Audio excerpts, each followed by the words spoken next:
Hi and welcome everyone. Welcome to our new live session. So my name is Anthony. I'm Customer Chief Engineer at ETAS and I'm going to be your moderator today. So last week we had already a webinar live session regarding cybersecurity where we introduced our checklist and recommendations in order to help you to get into cybersecurity into your company, into your organizations, having also a look on how to improve security for your products and for your systems. And the live session of today will be also related to cybersecurity, but in that case, with more concrete cases, we will go through different attacks which happened the last years. And we will try to see how can we solve these attacks in combination with AUTOSAR products. So today I'm the moderator. I have two experts with me, which are Michael and George. Yeah, hi. My name is Michael Schneider. I'm working at ETAS as Lead Technical Officer for AUTOSAR Security. I have more than 8 years of experience in automotive security, and I'm also participating actively in the AUTOSAR Consortium in the Working Group Security, where I'm also filling the role of speaker of the Working Group Security. In addition to that, my tasks include supporting our customers in securing their products, being this ECUs, vehicles, applications, you name it. I'm George Bray. I'm the product manager for RTOS and RTA HVR, which are our classic AUTOSAR operating system and hypervisor solutions. I've been with ETAS since 2018, and I've been working with AUTOSAR initially as an engineer, then as an FAE, and now in the product management side since 2020. Thanks, guys. So basically, we will have a first, introduction session of around 30 minutes, 40 minutes. And then we will have a Q&A session where we'll have the possibility to answer to your questions.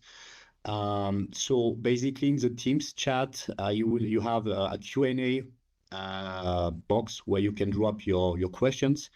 And at the end of the first session, then of 30, 40 minutes, as mentioned, we will have a look on this and answer your question, which are in the chat. So I would say, let's start. And Michael, I give you the lead. Stage is yours. Thank you, Anthony. I would like to start with a brief introduction into automotive security.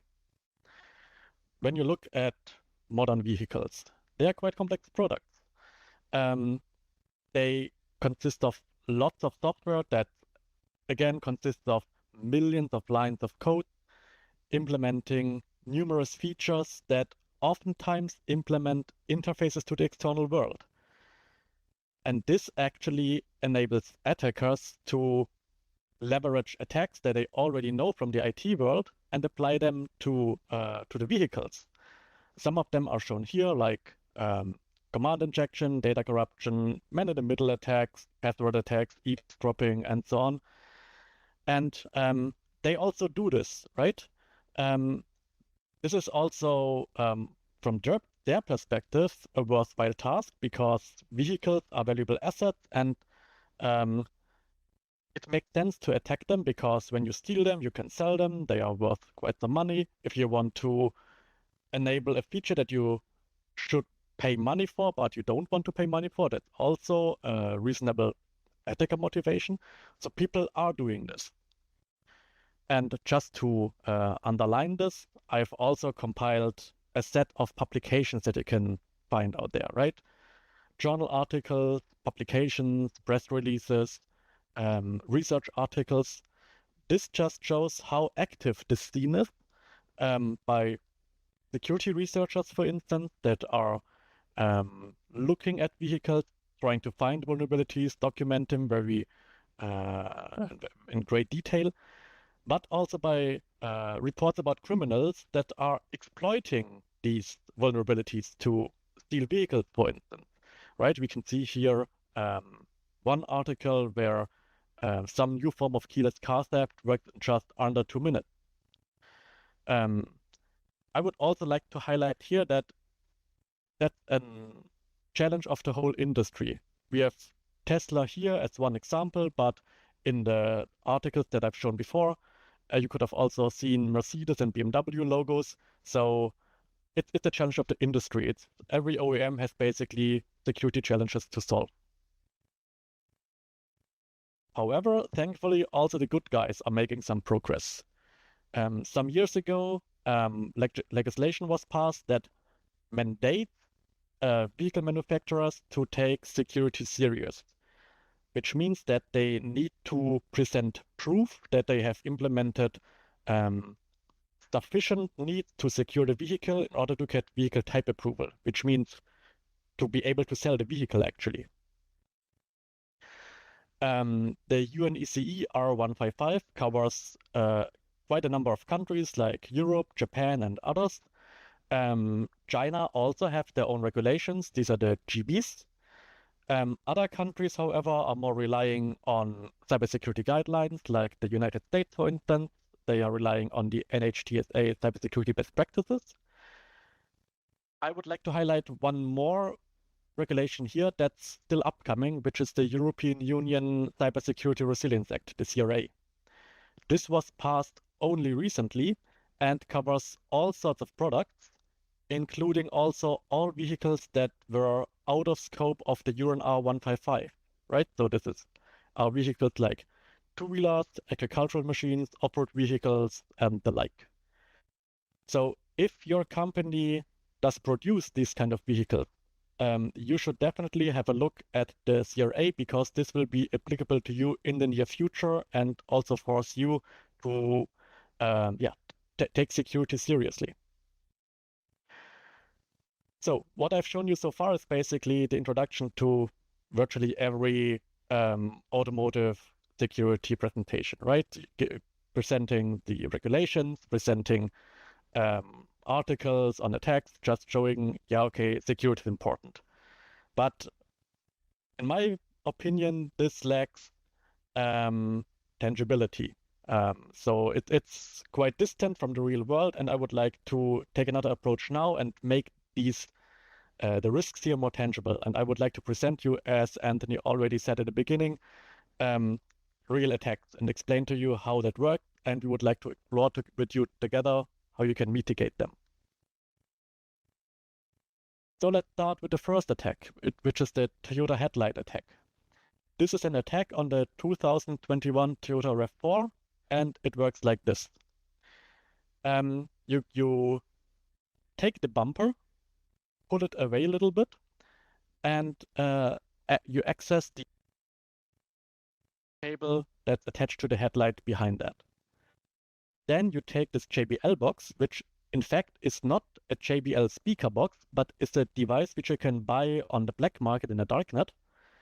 So it's modified, and it's in fact a hacking device. It's a CAN injection device.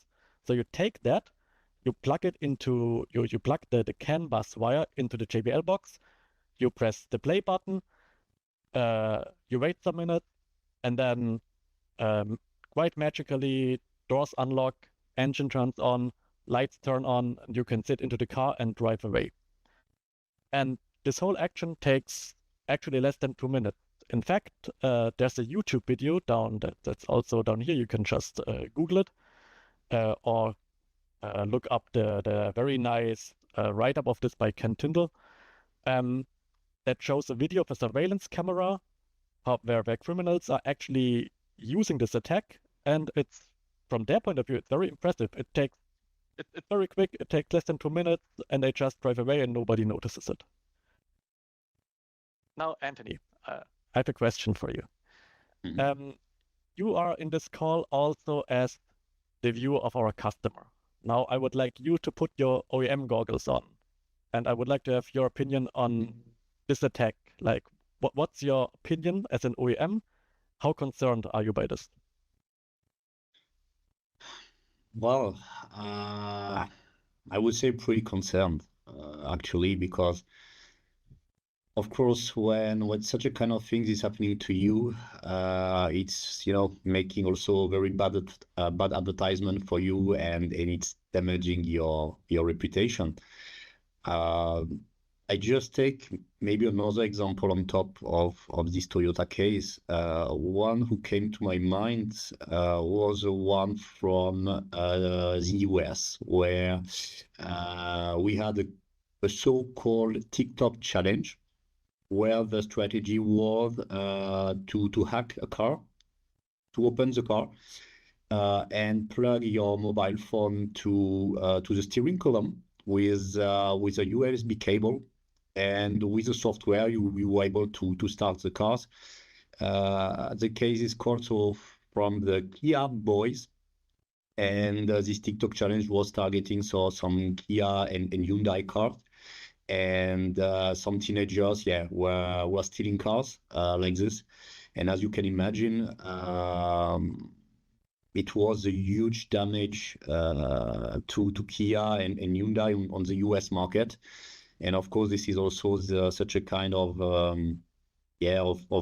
reputation damage that you don't want to have. So that's why, pretty concerned.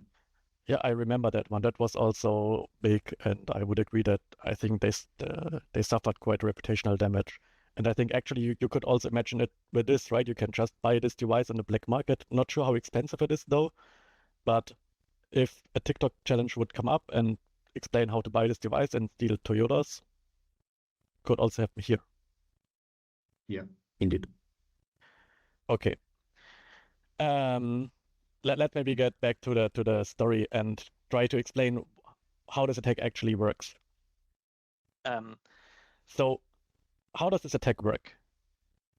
Connected to the CAN bus where we pulled out the wire is a smart key receiver ECU that receives the signal from your smart key fob to unlock the vehicle. And what this JBL device does is it impersonates the smart key receiver ECU and sends the message key validated unlock immobilizer on the CAN bus to the immobilizer ECU, and the immobilizer ECU accepts this message and unlocks the vehicle. But why does this attack work? Well, basically, the main thing is that the critical message is not authenticated, right? So key validated unlock immobilizer is critical because it unlocks the vehicle, and it was just not secured at all, which means that it takes only very little effort to impersonate the smart key receiver as done by the JBL device. And now, Anthony, second question to you. This time maybe not from the OEM perspective, but more like market perspective, because you also know what our customers are requesting, what technologies the market uses and so on. So maybe, and because I also know that you have some security background, maybe you can tell me or tell us, like, what do you see as technologies that the market could use to mitigate this attack? Well, basically, there is a lot. As you know, cybersecurity is a very good thing, but nothing is secure, at least at 100%.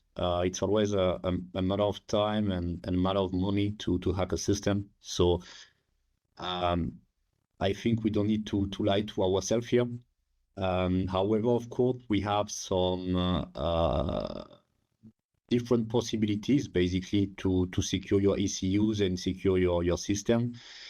And based on the use case now you described, I think one which is pretty used and common at the moment and which is pretty easy to implement would be SecOC, Secure Onboard Communication. And I think with such a kind of methodology, you would be able to protect your ECU in a way which is not so complicated, which will not cost you too much money, and which is already recognized on the market as a very good security measure. Sounds like a good idea to me, but maybe George, what's your opinion on this? Absolutely. So when we look at this one, this is a problem we can solve with software, and in this case, AutoZAR could potentially help. So AutoZAR itself, it's a specification for building automotive software that's been in development since 2003. It's a specification you've likely heard of and may already be familiar with, as it's been widely accepted and used in the automotive industry.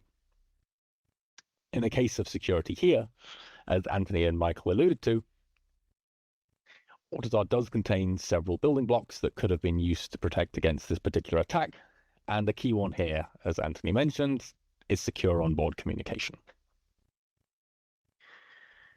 Secure onboard communication, or SecOC, is an AutoZAR module that aims to prove authenticity and integrity of protocol data units, or PDUs, transmitted in the system. For our purposes here, a PDU in AutoZAR is a protocol-independent payload. In a moment, I'll also mention an IPDU, which is an interaction layer protocol data unit, and for our purposes, it describes any PDU above the PDUR in the diagram to the right. In this case, SecOC would have prevented the impersonation of an ECU and its CAN messages inside of the system. It works in conjunction with the Crypto Service Module, or CSM, and does rely on several other system services to do its job. Generally, in order to do its job, a message authentication code, or MAC, is used to fulfill the aforementioned authenticity and integrity needs, as you can see with the diagram on the left. So let's have a quick look at how the secured IPDU on the left is constructed. To secure the IPDU, first the header is added that describes, amongst other things, the method of authentication. Then a freshness value is calculated and appended to protect against replay attacks. The value itself is either a monotonic counter or a timestamp. And then finally, the MAC is generated and appended to the IPDU, and the algorithm used to generate the MAC is described by the SecOC profile or configured manually by the integrator. Specifically by default, SecOC profiles 1 and 2 use the NIST standard approach to CMAC generation with AS128 as the crypto algorithm, and profile 3 uses CMAC and AS128, but adds some stipulations to use the JASPAR method of secure communication to be compatible. Within an AutoZAR software stack, as on the right, the PDU router, or PDUR, is used to transfer PDUs between modules by use of a routing table. In the case of a simple CAN message, like in our Toyota RAV4 scenario, the PDUR may be connecting the CANIF and COM modules. In order to provide the authenticity and integrity checks on a CAN message that would have protected against this attack, the PDUR could instead route the IPDU from the CANIF to SecOC, then from SecOC back to COM. The key point here is that the processing of the secure header and the MAC is done seamlessly. So whilst the routing of the IPDU is now different, the upper COM module doesn't need to be aware that the underlying CAN message has additional data appended to it, or that this data has been checked. It's the sole responsibility of the PDUR to route to the SecOC when transmitting and to notify SecOC when receiving a secured IPDU. But the real question here is, does SecOC really do the trick? Yes, that's indeed the correct question. Because, I mean, just now you could think, well, we had a risk, we mitigated that, so job done, right? But is that really the case? Because we have now one security control, and what would be the case if you could attack this security control and be successful with that, so that your control is no longer effective. And in fact, you can do that, and this is the second attack that I would like to show you today. This is again on the same vehicle as before. It's again on the 2021 Toyota RAV4, which is, however, pure coincidence, right? So I don't want to blame Toyota here that they are not doing their homework. I think we have seen in the beginning that the whole industry has security as a challenge. It just happens to be that these two attacks are from the same vehicle. Anyways, how does this attack work? This is what I would like to show you here is a research paper, and the security researchers, they managed to extract the SecOC keys of an ECU by first of all applying voltage glitching to get the ECU's firmware dumped. Then once they had it offline, they could analyze it, so they reverse engineered it to understand how the firmware is actually working on the inside. and they found some flaws within the firmware, especially in the UDS secure access handler, that allowed them to execute their own attacker code. And with this, they were then in the end able to execute their own code that could extract the SecOC keys that are stored on the ECU. So with that, they broke SecOC, because once you know the secret key, you can impersonate the ECU again by an external device, and the attack from the beginning works again. So Anthony, same game as before. Please put again your OEM goggles on and tell me, looking at this, how concerned does this make you? It breaks SecOC after all. Well, yeah, maybe my answer is going to be a little bit surprising. So of course it's not a good thing when someone arrives to break, security measures and an ECU. On the other side here, we are talking about an academical way of implementing SecOC.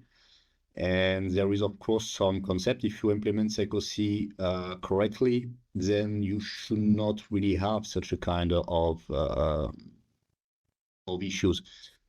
So that's why here, concerned, yes, but I would have maybe more look on how it did happen. Because once SecOC pretty well implemented, then you should not have such a kind of issues. Well, on the one hand, yes, when it's well implemented, yes, but I would like to challenge this, it's just academical view on this, because so I think what you're trying to say is that they took high initial, so that what they're doing takes high effort, right? So when you just see it, reverse engineering it, finding flaws, and so on, and that just takes a ton of time. And yes, you're right, it takes a ton of time, but only the first time. Once you have found your way through the ECU, understood how it works, then repeating it is easy. So what I want to say is that once you understood how the ECU works, you can take this JBL device that we've seen before, upgrade it to version 2, now with SecOC hacking included, and then the attack still works. And doesn't maybe take 2 minutes, but 5 minutes, but still quick enough to just steal your car. So I think you should also be concerned by these academical papers, because again, initial effort might be high, but repeatability is oftentimes way lower. But again, maybe some more insights into why was this attack actually successful. And it was successful because the keys were stored directly within the firmware image and on the host flash, and in plain text. So the researchers could find them basically directly in plain text and could extract them without too many obstacles. So then Anthony, again, same question as before. From market side, like again, talking about mitigations, what do you see as mitigations that are oftentimes requested within the market? Yeah, basically, if we take into consideration what you mentioned and the fact that the keys were not, were not protected in a very good way. The first thing which come to my mind when we are talking about such a kind of application would be to use the HSM, so hardware security module. And I think the trend of the market is simply so to put your keys directly into the HSM in order to secure it and avoid, for example, such a kind of use case that you mentioned. Sounds, as before, I would say that this sounds also a good idea to me. But then again, I would like to ask George, do you think also that's a good idea? Yeah, absolutely. So as you mentioned there, Anthony, the HSM really, when coupled with the SecOC, can make the difference. So we need to mitigate the shortcomings of software alone. And in order to mitigate the shortcomings of software alone, we can add a hardware component to the architecture. Specifically, again, we're talking about a hardware security module, or HSM. At a high level, the HSM is providing certificate management, storage of keys for features such as secure diagnostics, and secure data storage. In this case, as Michael and Anthony alluded to, the secure storage of keys would have prevented the attack. However, to utilize a HSM, software on the application cores and the HSM cores needs to be integrated together. The HSM cores themselves are isolated in a hardware enclave with only a limited and controlled mechanism for communication. This is the bridge on the diagram to the right. Therefore, the software on the application cores, on the left of that diagram, must know how to communicate with the particular HSM software stack that's loaded. As the two are separate, dumping the application core firmware on the left would not reveal the secrets stored inside the HSM on the right. Usually, the HSM software provides a HSM driver to integrate into the AUTOSAR stack on the application cores, and this translates the AUTOSAR crypto APIs into proprietary HSM function calls that are then sent over the bridge to the HSM enclave. An HSM software stack, such as Psycho HSM in this case, really provides a trust anchor to the ECU that fulfills the cryptographic needs of the system. It takes advantage of specific hardware accelerators for cryptographic algorithms and other hardware peripherals for functionality such as true random number generation and the secure storage. The HSM also provides a lot more functionality than that which we've shown today relevant to the two attacks. It can really provide an invaluable part of any system concept. So we've got secure boot to ensure that only valid software is started by the ECU. We've got secure operation to perform runtime manipulation detection to catch issues after boot. Secure access, protecting diagnostic channels to validate data coming in and out of the ECU. Secure software update, when coupled with something like a flash bootloader, to ensure that only authentic software can be programmed onto the ECU. Secure communication, proving authenticity and integrity of data received by the ECU, as we've shown today. And secure production, providing secure data storage that we've also alluded to.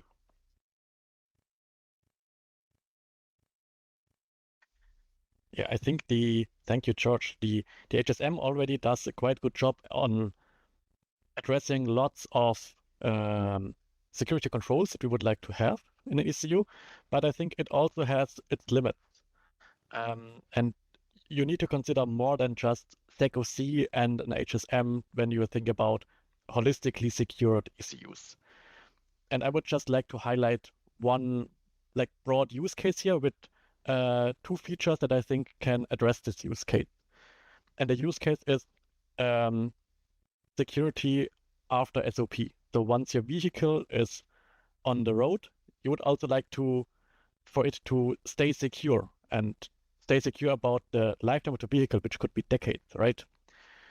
In order to achieve this, you should have a good idea on what's going on your vehicle. You should have an intrusion detection system in place that monitors ECU resources, for instance, communication resources, and raises security events in case the system monitors something suspicious.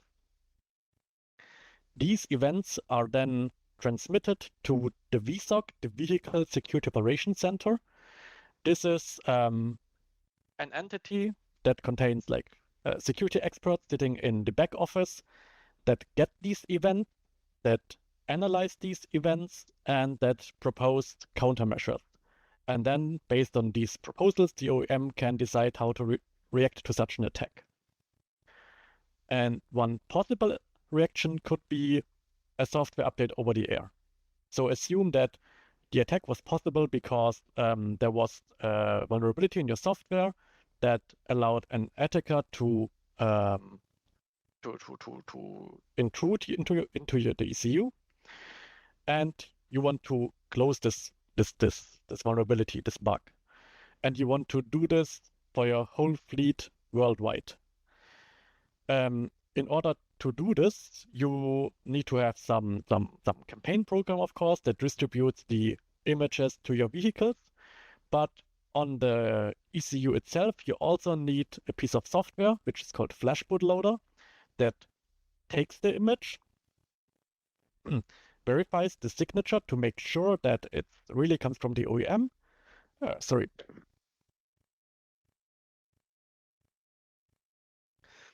And performs the update safely of the ECU, which means that if the update fails, the ECU falls back to a safe state, and the ECU keeps operational.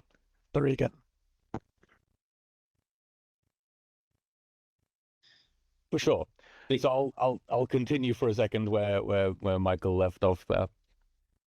So as you say, these two features bring more to the whole system that the HSM and SecOC don't have on their own. If we look on then to wrap up what we said to build a secure ECU overall, there are several phases to be considered and several things that we'd recommend in each of those phases, depending on where you currently are. So in the design phase, we would certainly highlight that please do analyze the different security needs of the ECU that you're building. Don't underestimate the usage of something like a TARA, a threat and risk assessment, to really dig deep into this ECU situation. Then defining the security controls for that ECU to continue into the implementation phase. Additionally, don't overlook hardware security. As we've shown here, software is only part of the solution. Something like a HSM might come into requirements for the hardware itself. They might have a bearing on the hardware to be chosen. Do select a solution that fulfills all the needs there and meets both the security concept and the hardware security. Next, on the implementation phase, please do feel free to leverage things like AutoSAR. It provides a lot of existing security building blocks that can help with not reinventing the wheel. Using off-the-shelf and proven components can also help with the security concept. And even more than that, there are lots of experts on AutoSAR out there, including ourselves. Do feel free to get support to help you define the correct configurations there. It is a very big, complex system. If you're finding that the expertise in the team isn't there as well, this is something we can assist with, because we would certainly recommend that you have not only AutoSAR experts, but security experts looking at these angles. And then finally, we always come back to testing and implementation phase. Basic things like code reviews are known quantities now, but going further than that with penetration testing and tool-supported testing such as fuzzing can really help build a bigger, securer picture. And then finally, using some of the features that Michael mentioned a moment ago, such as IDSM and IDSR, continue to monitor the vehicle, detect attacks on the ECU, and proactively push out updates to them. This could either be detecting attacks and responding over the air like we've described, or at the bare minimum, using the IDSM to gather information that can be offloaded at workshops, then analyzed offline. Functionalities such as firmware over the air, whilst it might feel that they expose another hole to the ECU, the benefits really do outweigh the costs in terms of, okay, we now have to consider that the firmware can be deployed to the ECU, and things like the Flash bootloader really do need to be secure in validating the ECU software it's received. However, the benefit of being able to respond quickly and actively to attacks that have been detected really helps build a bigger picture. Then I'll hand back to Anthony. Thanks, George. Thanks, Michael, for this very interesting exchange and presentation. We had some very nice and interesting topic to address. I would like to thank you all, you behind your screens, and also Michael and George for this very interesting meeting. In case you have any questions or interests to exchange with our experts, to exchange with me, please feel free to contact us. We will be very pleased to answer your questions after this webinar. And if you are happy with those webinars and want to get more about ETAS, we have also here an overview of the upcoming webinar coming on October 29th on fuzzing. If you want to continue on the cybersecurity aspect, then if you are interested in simulations and validation and calibration, then I invite you to come for our next one on November 6th. And for testing, new session for November 26th. And on the 10th, we will have an expert talk where we will discuss about software development for your ECUs. So thanks a lot for having been with us today and having asked your question. We hope you liked it, and really happy to welcome you in one of those next webinar if you are interested in. Thanks and cheers.